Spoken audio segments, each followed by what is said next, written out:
दोस्तों, तो कल जन्माष्टमी आपने मनाई होगी और याद भी आ गया होगा कि भगवान कृष्ण का जन्म कहाँ हुआ था। तो आप तो उनसे अच्छे हैं ना।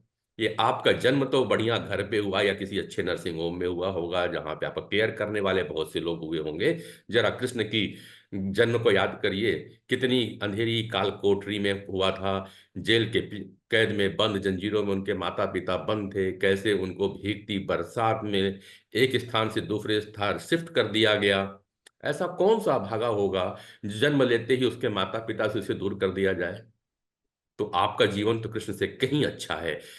आगे अगर बढ़ जाए तो आप देखिए कि बचपन में आपको कितने सुखमानों से पाला गया। आपके माता पिता ने आपको कैसे रखा। आपके अड़ोसी पड़ोसी दादा सब थे। कृष्ण के जीवन में देखिए हर पल मौत खड़ी थी। बचपन से लेकर के दूध के दांत नहीं उठे थे तब से उनको मारने की क्या क्या योजनाएं नहीं हुई। कृष्ण सिखलाते हैं कि हर समस्या के साथ आपको कैसे आगे बढ़ना है। भगवान कृष्ण ने आपको जीवन के मार्ग में यह भी दिया कि आप से अगर कोई काम नहीं हो रहा है तो व्यर्थ में वहां पे माथा मत फोड़िए, इंतजार करिए सही परिस्थिति आने का, क्योंकि ईश्वर ने सबके लिए एक वक्त निर्धारित किया हुआ है। और भगवान की महाभारत और भगवत गीता को अगर आप पढ़ते हैं और भागवत वचनों को सुनते हैं तो आपको याद होगा कि मथुरा छोड़ करके कृष्ण को जाना पड़ा और उन्होंने एक अलग नगरी जाकर के बसाई। क्यों छोड़ना पड़ा? क्योंकि जरासंध उन्हें बार बार परेशान कर रहा था और वो जरासंध से उनकी सेनाएं जीत नहीं पा रही थी। तो अपने लोगों के हित के लिए उन्होंने प्यारा मथुरा और प्यारी राधिका को छोड़ दिया साहब। रणछोड़ कहला गए।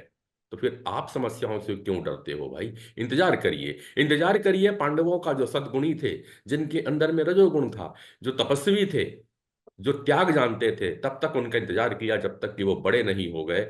और फिर एक दिन ऐसा आया कि उन्हें लेकर के मत वो मगध पहुंचते हैं और जरासंध की हत्या भीम के द्वारा करवाते हैं। जरासंध का मौत होती है। इतना इंतजार, इतना पेशेंस, ये केवल कृष्ण ही सिखला सकते हैं। महाभारत के युद्ध में जब धनुर्धर अर्जुन थक जाते हैं, डिप्रेशन पे आ जाते हैं, तो उस समय कृष्ण ही उनके मोटिवेटर बन के सामने आते हैं, उन्हें मोटिवेट करते हैं कि तेरा काम क्या है, तू यहाँ युद्ध के मैदान में खड़ा है, तो ये तो युद्ध ही करना चाहिए।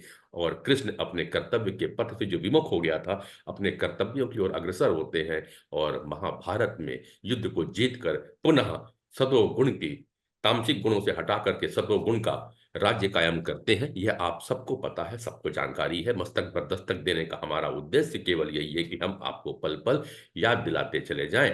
तो कृष्ण की भक्ति में डूबिए, लेकिन कृष्ण के कुछ गुणों को समझिए। सबसे बड़े मनोवैज्ञानिक हैं श्री कृष्ण और सबसे बड़े योगी हैं श्री कृष्ण।